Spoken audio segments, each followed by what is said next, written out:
जो है उपसर्ग और प्रत्यय। हाँ, और आज का हमारा मिशन सिर्फ कुछ व्याकरणिक नियमों को रटना नहीं है। बिल्कुल नहीं। हमें ये समझना है कि कैसे चंद छोटे शब्दांश जो शायद अपने आप में कोई स्वतंत्र अर्थ न रखते हों, किसी मूल शब्द के आगे या पीछे जुड़कर उस शब्द के पूरे अर्थ, उसके भाव और दिशा को पूरी तरह से पलट देते हैं। ये भाषा के निर्माण के विज्ञान को डिकोड करने की यात्रा है। और एक बात मैं शुरुआत में ही स्पष्ट कर दूं, जो भी परिभाषाएं और भेद हम आज समझने वाले हैं, ये मेरे खुद के हाथ से लिखे नोट्स हैं और यूपी पुलिस एग्जाम्स के लिए बहुत ज्यादा जरूरी हैं। यहाँ से सवाल पक्का आते हैं। हाँ, ये नोट सच में परीक्षा की दृष्टि से बहुत महत्वपूर्ण है।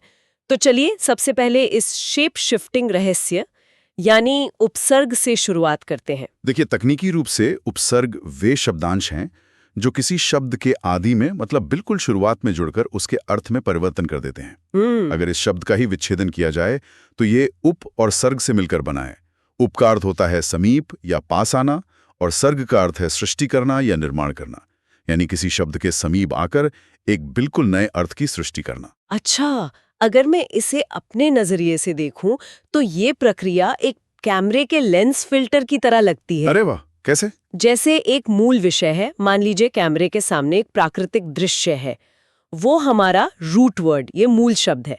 लेकिन जैसे ही उस लेंस पर एक नया फिल्टर मतलब हमारा उपसर्ग लगाया जाता है, तो पूरी तस्वीर का रंग, उसका मूड और अर्थ एक सेकंड में बदल जाता है। यह एक बहुत ही शानदार एनालॉजी है।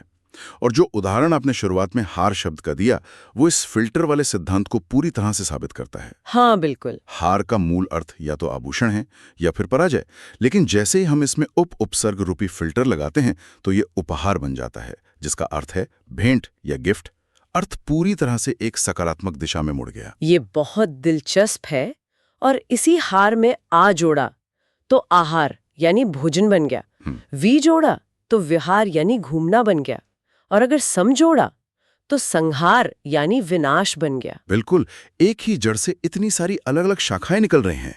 और इसीलिए भाषा विज्ञान के बड़े परिदृश्य में उपसर्गों को शब्दावली या वोकैबुलरी बढ़ाने का सबसे शक्तिशाली हथियार माना जाता है। वो कैसे?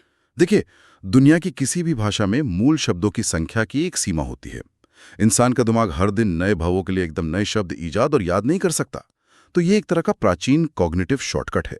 उपसर्गों के माध्यम से भाषा अनंत हो जाती है। ये तो सच में कमाल की भाषाई इंजीनियरिंग है। हाँ, और मैं फिर याद दिला दूं, उपसर्ग के ये नियम और उदाहरण ये मेरे खुद के हाथ से लिखे नोट्स हैं और यूपी पुलिस एग्जाम्स के लिए बहुत ज्यादा जरूरी हैं।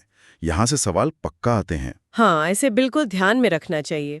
अच्छा, अब यहाँ पर एक और बात दिमाग में आती है। कोई भी भाषा रुकी हुई झील तो होती नहीं है, वो तो एक बहती नदी है जो अलग अलग संस्कृतियों से बहुत कुछ ग्रहण करती है। एकदम सही पकड़ा आपने। तो अगर हिंदी की बात की जाए तो ये तो भाषाओं का एक बहुत बड़ा संगम है। तो क्या ये सारे उपसर्ग सिर्फ हिंदी के ही हैं? नहीं, बिल्कुल नहीं। हिंदी ने समय के साथ कई अलग अलग स्रोतों से उपसर्गों को अपनाया है। हमारे नोट्स के अनुसार सबसे पहले आते हैं संस्कृत के 22 उपसर्ग। अच्छा, 22 उपसर्ग। हाँ, और ये बहुत ही सटीक और औपचारिक होते हैं। जैसे अति, जिसका अर्थ है अत्यधिक, इससे अतिशय या अतिक्रमण जैसे शब्द बनते हैं। फिर दुर है, जिसका अर्थ है कठिन या बुरा, जिससे दुर्जन या दुर्दशा बनता है। और निस, जिससे निष्काम बनता है।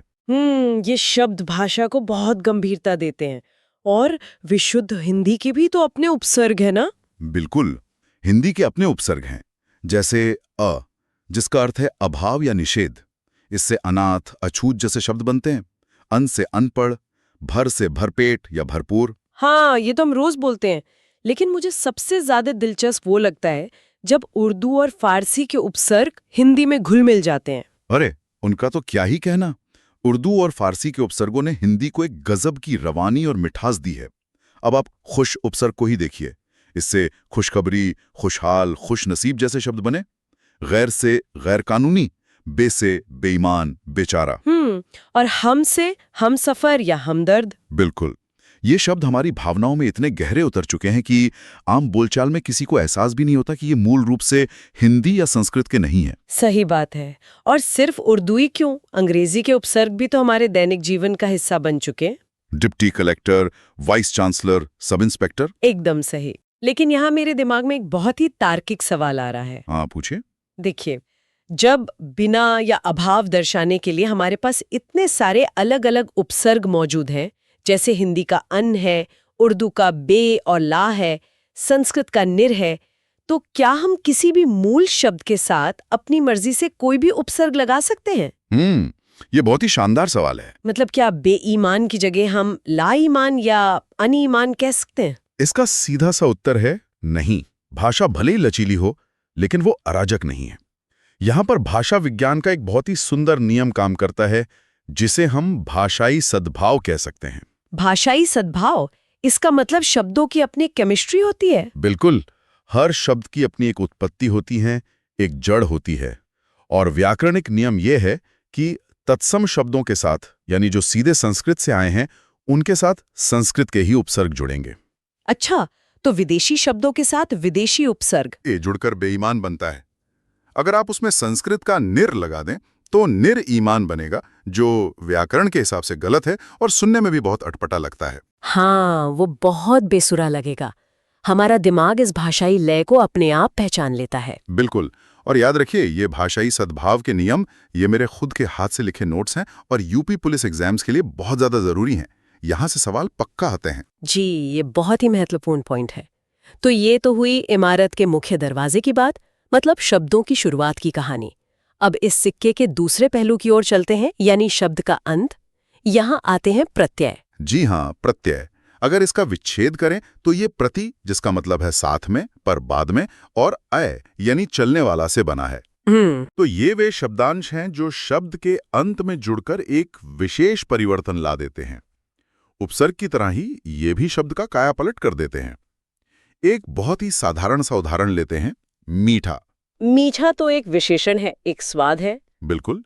लेकिन जैसे ही इसके अंत में आस प्रत्यय जुड़ता है तो ये मिठास बन जाता है। अब ये सिर्फ एक स्वाद नहीं रहा, ये एक भाववाचक संज्ञा बन गया है। या फिर लेख शब्द में अक जोड़ दें तो वो लेखक बन जाता है। अगर मैं इसे आज के मॉडर्न या गेमिंग के नजरिए से देखूं, तो ये किसी सॉफ्टवेयर अपग्रेड की तरह लगता है। अपग्रेड कैसे? जैसे किसी वीडियो गेम में कोई बेस कैरेक्टर होता है, वो हमारा मूल शब्द है। रास्ते में उसे कोई पावर या अपग्रेड मिलता है और उसका काम करने का तरीका ही बदल जाता है। अब व्याकरण में प्रत्यय के दो मुख्य प्रकार हैं, कृत प्रत्यय और तद्धित प्रत्यय। हाँ, बिल्कुल सही। तो कृत प्रत्यय ऐसा लगता है जैसे कैरेक्टर को एक्शन अपग्रेड मिल गया हो, क्योंकि कृत प्रत्यय सीधा क्रिया यानी वर्ब के साथ जुड़ता है। अरे वाह, ये एक्शन अपग्रेड वाली एनालॉजी बहुत सटीक बैठती है। चलिए इसे ऐसे ही समझते हैं। कृत प्रत्यय वे है जो एक्शन शब्दों के साथ जुड़ते हैं। अगर गेम में लड़ना एक एक्शन है और इसमें आकू प्रत्यय जुड़ जाए तो कैरेक्टर लड़ाकू बन जाता है। हाँ, जैसे फाइटर बन गया। बिल्कुल। तैरना से तैराक बन जाता है।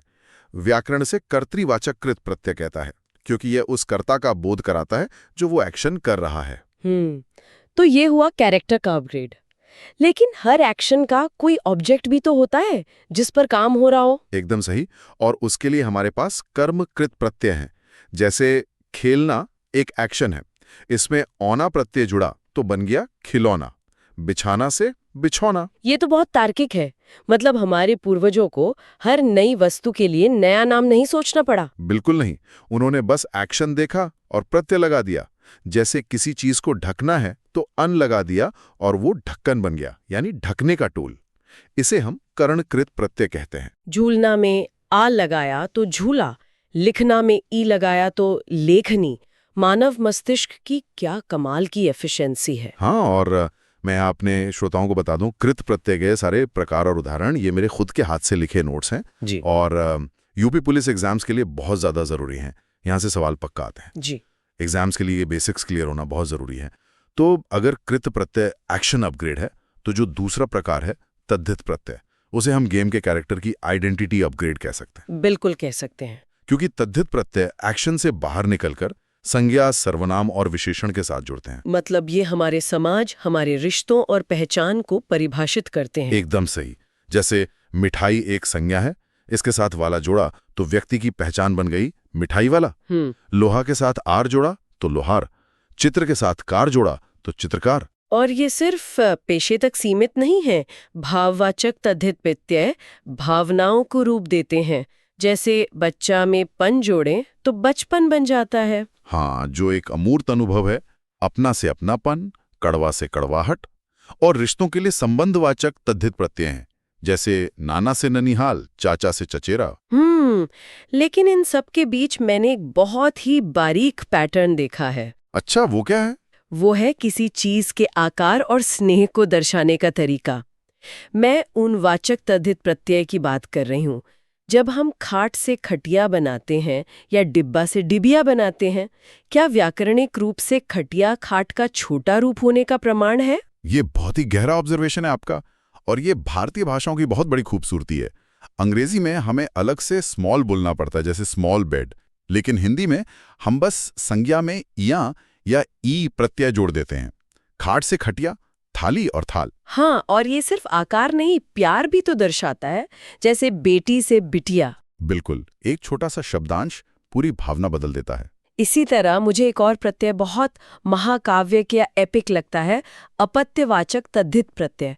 ये नाम सुनकर लगता है जैसे कोई बड़ा रहस्य है। अपत्य का अर्थ होता है संतान या वंश। ये प्रत्यय किसी व्यक्ति की उत्पत्ति दर्शाता है। प्राचीन काल में, विशेषकर महाकाव्यों में इसका बहुत प्रयोग होता था।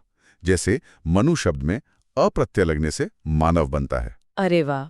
तो मारुति जो हम हनुमान जी को कहते हैं। हाँ, मरुत का अर्थ है हवा। मरुत में ई प्रत्यय लगा तो मारुति बने। राधा में ए प्रत्यय से राधेय यानी कर्ण। गंगा में ए प्रत्यय से गांगेय यानी भीष्म। ये प्रत्यय अपने आप में पूरा वंश वृक्ष समेटे हुए हैं।